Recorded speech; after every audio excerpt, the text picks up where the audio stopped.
नमस्कार, साशास रेसिपीमध्ये आपलं स्वागत आहे। आज मी बनवणार आहे झटपट होणारा मऊ लुसलुशीत असा रव्याचा डोसा। तर तुम्ही बघू शकताय किती छान आणि मऊ झाले आहे ते डोसे।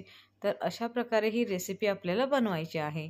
तुम्ही जर माझ्या चॅनलवर नवीन असाल आणि व्हिडिओ बघत असाल तर तुम्हाला माझी रेसिपी आवडली तर प्लीज लाईक आणि सबस्क्राईब नक्की करा, म्हणजे अशाच नवनवीन रेसिपीज तुम्हाला बघायला मिळतील। चला तर रेसिपीला सुरुवात करू। इथे मी घेतला आहे 1 वाटी बारीक रवा घेतला आहे, 0 साईजचा। 2 चमचे घेतलेले आहे दही। दही हे ताजे दही घेतले आहे मी घरामध्ये लावलेले।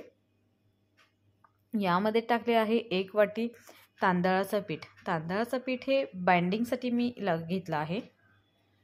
यामध्ये टाकलेला आहे 1 ग्लास पाणी। 1 ग्लास पाणी टाकल्यानंतर तुम्ही बघू शकताय तरी देखील हे थोडंसं जाडसर आहे। तर थोडंसं अजून पाणी टाकून याला मी चांगलं मिक्स करून 15 मिनिटासाठी याला मुरत ठेवलेला आहे।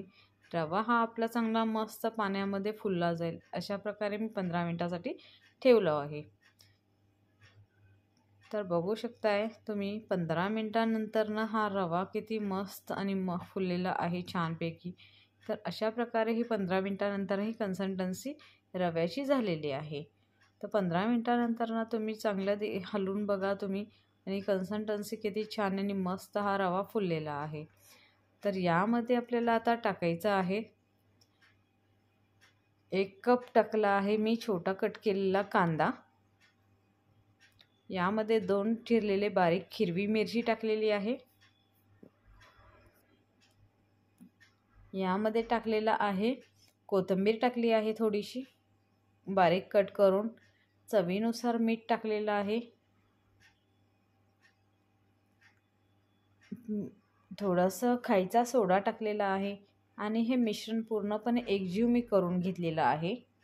एकजीव चांगलं करून घ्यायचं आहे, मस्त हलवायचं आहे ह्याला चांगलं कंटिन्यू सतत। म्हणजे आपण जो खायचा सोडा टाकला आहे आणि जिरे टाकलेले आहेत, तर बघा तुम्ही किती छान आणि मस्त हे पीठ फुललेलं आहे। तरी देखील याला कन्सिस्टन्सी थोडं जाड वाटत आहे, त्याच्यामुळे मी थोडं अजून पाणी टाकलं आहे। म्हणजे याला टोटल मला 1.5 ग्लास पाणी लागलं आहे। तर तुम्ही बघू शकताय या रव्यासाठी डोसा आपण बनवतोय तर अशा प्रकारे याची कन्सिस्टन्सी झाली पाहिजे, जास्त पातळही नाही आणि जास्त घट्टही नाही। तर अशा प्रकारे ही कन्सिस्टन्सी आपल्याला करून घ्यायची आहे लिक्विडची। तर तुम्ही बघू शकताय किती छान आणि मस्त अशी कन्सिस्टन्सी झालेली आहे। चला तर डोसे करूयात आता आपण।